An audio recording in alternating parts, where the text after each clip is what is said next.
It's getting crazy. It's getting spooky real fast. Very, very fast. I told y'all, people have had enough. All of y'all in the Indiana Fever organization who have been lying about this girl injury, not being transparent, and all these things that the fans are feeling, the fans are speaking back.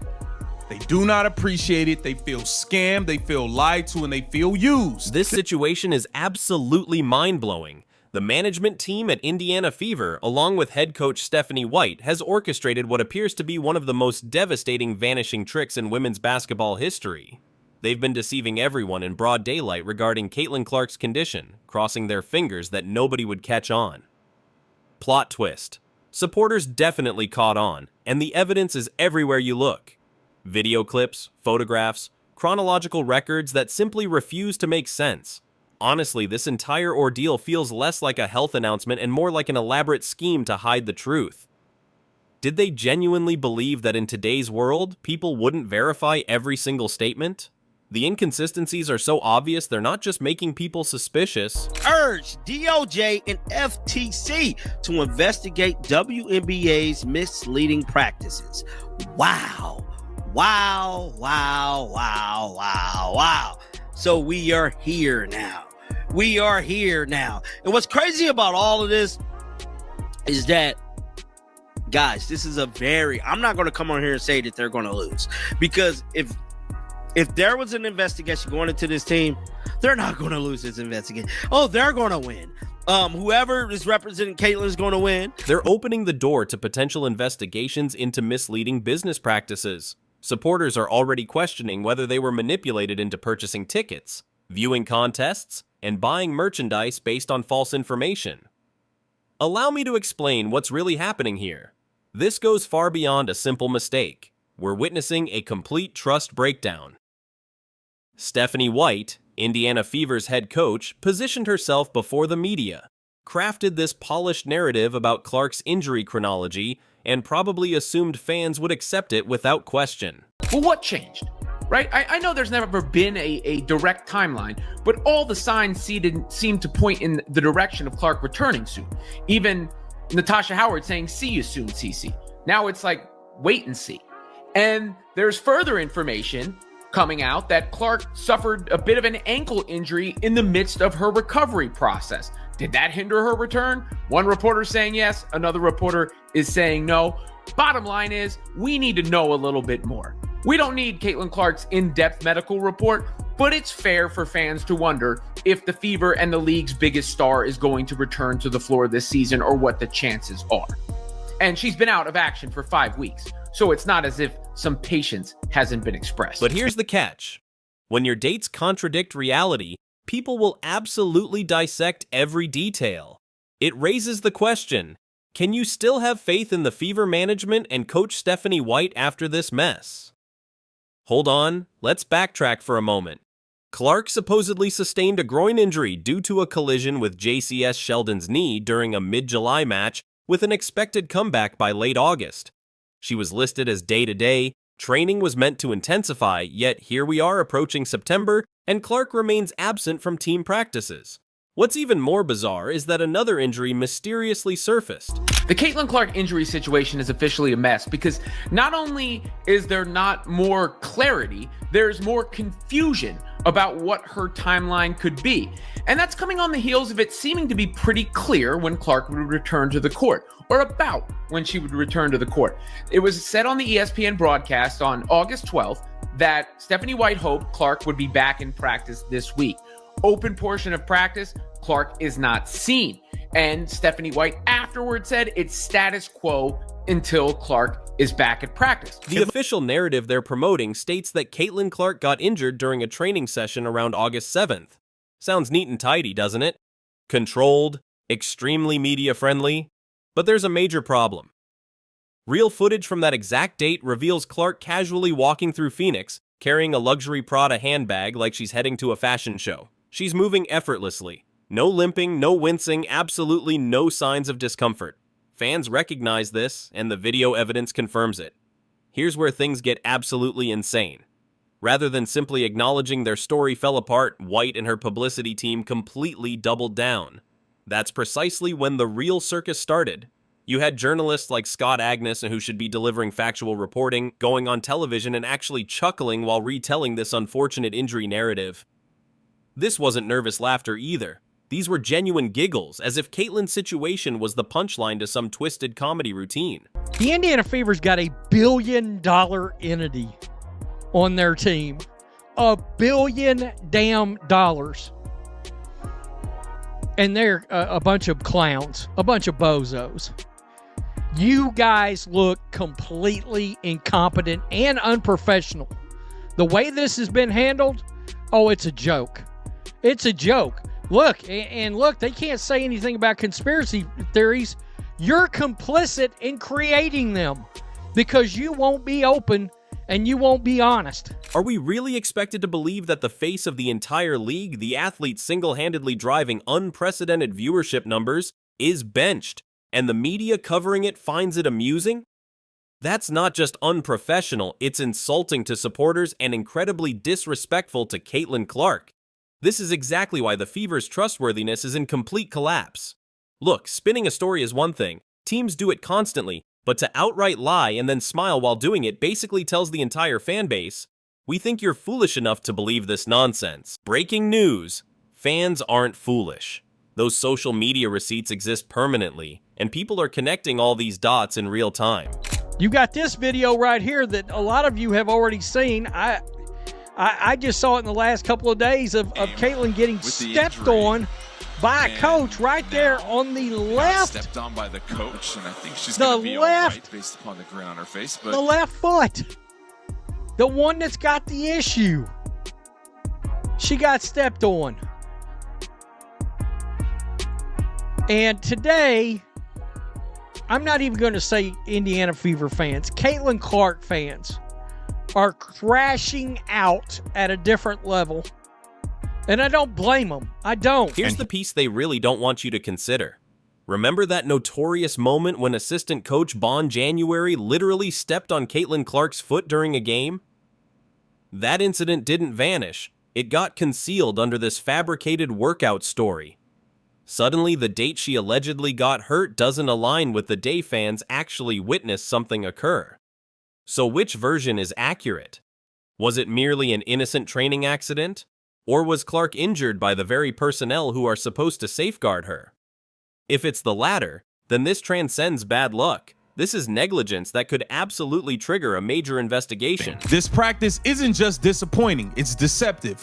Fans invested their hard-earned money in tickets, streaming packages, and merchandise under the belief that they were being given honest information. Instead, it appears coordinated efforts were made between the league and team communications to present a facade of hopeful updates, masking the true status of a beloved player's injury. Meanwhile, what's truly heartbreaking is that Caitlin Clark has been pulled into this publicity machinery, compelled to repeat sanitized talking points that sound nothing like her authentic voice. They sound more like they were composed by some Fever intern. Every time she discusses her recovery, it's identical phrases. Goes on to say fans felt excited when they purchased tickets, believing they'll watch Caitlin Clark shine on the court. However, that excitement turned to disappointment as misleading injuries kept fueling false hopes that she had played the WNBA. And hold up, damn, is they finna get her for line? Is they finna get her for line to the fans? Oh my God. Hold up, the WNBA and Indiana Fever fans, Indiana Fever have repeatedly engaged in what seems to be a strategic ploy to drive ticket sale and merchandise sales by suggesting that Caitlin Clark return was on the horizon. Holy-ish right now, bro. Oh my God, it's about to get red. Working diligently, feeling positive, just unfortunate circumstances. The repetition feels mechanical, the timing is extremely suspicious, and fans absolutely recognize the difference between genuine honesty and pure damage control. Let's be absolutely clear, Clark isn't a newcomer anymore. She's in her sophomore season, she's the league's biggest attraction, and she's earned every bit of that recognition by filling venues and literally carrying WNBA ratings single-handedly. I feel like they were lying about her injury as far as like the severity of it. I think it's a really bad injury. I think when they rushed her back that one time, I think she hurt it even more and it pushed the timeline back. Trying to come back and come back quickly. She needs to make sure that she's 100%. The competitor wants to play. We're prioritizing her long-term health and wellness is the most important thing. As bad as it might sound, I think it might be like a season-ending level type of injury, and they're hoping to get in the playoffs and they can somehow get her during the playoffs. Yet, here she is being treated like some disposable piece in a messy cover-up. Imagine if in the NBA, a coach or staff member had injured LeBron James or Stephen Curry and then completely lied about it. There would be round-the-clock coverage, immediate investigations, and probably dismissals. But in the WNBA, silence. Zero accountability, no transparency, just reporters behaving like unpaid interns for the organization. And the craziest thing about this last groin injury with Caitlin Clark is how it's been covered. The day after she had the groin injury, she was listed as day-to-day. And then a couple weeks after that, then she was listed to being out indefinitely. Now, ESPN had August 12th as the circled return date for Caitlin Clark to get back onto the court. And just yesterday, she was listed as a game time decision for today's game against the Dallas Wings. And then after practice yesterday, Coach Stephanie White basically came out and said, like, no, Caitlin Clark hasn't even been practicing. So they changed it from a game time decision to her being out. The Fever's credibility is completely shattered right now, and Stephanie White sits right at the center of this storm. Her attempt to mislead fans with a fabricated timeline isn't just reckless, it might be fraudulent. When you sell tickets, promote games, and market products all centered around a superstar, then deliberately mislead fans about her condition, you're absolutely entering the realm of deceptive consumer practices. That's exactly the type of behavior that gets investigated by watchdogs, sponsors, and potentially legal authorities. Here's the most explosive theory circulating currently. What if this isn't mere incompetence? What if it's deliberate? Clark entered the league like a tsunami, absolutely demolishing ratings and rewriting storylines. But almost immediately, the criticism began. She needs to add muscle. She needs more power. She's not prepared. This has been all over the place, and I get it to a certain extent. The fans, the media does not need to know every little thing that's going on with Caitlin Clark's injuries, especially a star player like that. We will never know all the information, nor should we know all the information, and that's actually good for Caitlin. It protects her for when she does come back on the court. She can't be targeted. Teams can't use a certain injury or ailment against her if people don't really know what is going on. But the reporting of her timeline in general, there has been no rhyme or reason to what has been shared about. So what occurs? She's rushed into muscle development, her body breaks down, and suddenly her second season is completely overshadowed by injury discussions. That's not misfortune. That's poor planning, and poor planning always has someone responsible. Fans are openly suggesting Caitlin Clark should abandon the Fever's medical team and return to her Iowa physicians, the ones she can actually trust. Can you blame them? If the front office is lying about when she got injured, what else are they concealing? Are they minimizing the severity? Are they rushing her return to increase ticket sales? These aren't wild conspiracy theories, these are legitimate concerns fans are raising because the Fever haven't provided one honest answer from the beginning. WNBA, y'all have to figure it out. The people have had enough. I'm going to let you know exactly what I'm talking about. This thing is picking up steam, and it's a bad look. It's a bad look. It's a bad look, all because you guys refuse to be transparent about Caitlin Clark injuries and injuries around the league. But step back and consider this. This goes way beyond one lie. This represents an entire culture of disrespect that surrounded Caitlin Clark since she entered the league. From referees ignoring obvious fouls to commentators criticizing her every move to jealous players physically targeting her. And now her own coach is adding deception to the pile. It almost seems coordinated, like the league genuinely fears her stardom. Here's why this matters beyond just Indiana. Caitlin Clark literally is the WNBA right now. She's the driving force, the reason casual sports fans even know when games occur. Her presence fills arenas, drives television contracts, and maintains sponsor interest. Remove Caitlin from the equation and the domino effect is immediate. Attendance drops, ratings plummet, and those profitable corporate partnerships start withdrawing. Because let's be direct, this isn't just poor optics, it's potentially illegal. Selling a product, whether tickets, broadcasts, or merchandise, based on a superstar while knowingly misrepresenting her availability constitutes consumer fraud. Look, anybody who saw this could have maybe thought something was up. Breanne January stepping on Caitlin Clark here, August 9th. Left ankle.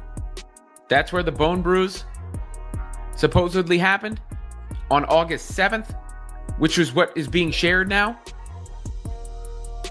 And, you know, some of these things you hear rumblings about, and you don't know exactly what's going on. If regulators or watchdog groups discover this, the Indiana Fever and Stephanie White won't just be managing a PR crisis, they'll be answering serious questions and facing genuine investigations. The human cost is devastating. Fans have invested emotionally and financially, tickets purchased months in advance, airline reservations made, hotel bookings confirmed, restaurant reservations set, all based on the expectation that Clark might play, when the organization potentially knew she wouldn't. Here's the heartbreaking truth. Caitlin Clark knows all of this. She's too intelligent not to recognize that those timelines don't match, that the spin isn't genuine. But she's trapped, forced to nod and agree because challenging her own coach mid-season would immediately brand her as difficult. She's being silenced in her own story, and that's perhaps the most tragic aspect of all. If this deception continues, the Indiana Fever isn't just facing angry social media posts. They're staring at a potential investigation that could shake the WNBA to its foundation. Consider this. If fans purchased tickets believing Caitlin Clark might play when the organization knew otherwise, that borders dangerously close to deceptive consumer practices, and regulators don't tolerate that. We're discussing possible penalties, class action lawsuits from fans, and sponsors withdrawing their support until the Fever and the entire league address this mess. Sponsors particularly will absolutely not accept being associated with this type of scandal. These corporations are investing millions in Clark's star power, not in an organization spinning fairy tales about her health. If they detect even a hint of deception, they'll leave and take their advertising revenue with them. That's a catastrophic scenario for a league desperately trying to prove it deserves national recognition. The league office isn't protected either. If national reporters begin investigating this story intensely, Lawsuits. Fans, y'all, we might have a case here. We might have a case to sue not only the Indiana Fever, but the WNBA for misleading us, having us thinking Caitlin Clark was going to come back, because we all remember when Stephanie White was on ESPN, she stated Caitlin Clark was on her way to come back and practice and get ready to make a return of a lifetime to the Indiana Fever. Oh yeah, she said that when around the 12th. Well, judging off your sources, if she got hurt around the 7th, you knew prior to you going to ESPN that Caitlin Clark wasn't coming back when you said she was going to come back. You're lying. You're lying and you're misleading, and it's looking real spooky. And I'm happy the fans is standing up. Commissioner Kathy Engelbert and WNBA leadership will be compelled to take action. That could involve hiring independent medical evaluators, establishing stricter transparency requirements, or even launching an internal investigation into the Fever's handling of Clark's injury. At day's end, this scandal isn't just about Caitlin Clark's injury, it's about trust.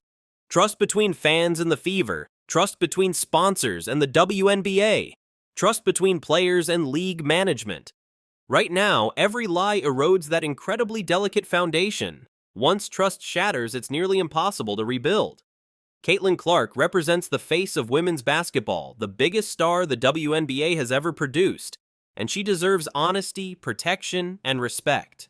The lies surrounding her injury aren't just sloppy, they're genuinely dangerous. They threaten her career, the Fever's credibility, and the league's entire future. We cannot allow this to continue. We must demand answers, hold the Fever accountable, and ask the difficult questions. If this scandal proves anything, it's that Caitlin Clark deserves better, and fans won't stop until she receives it. The question remains, is this simply a clumsy cover-up, or are we witnessing a full-scale investigation about to explode?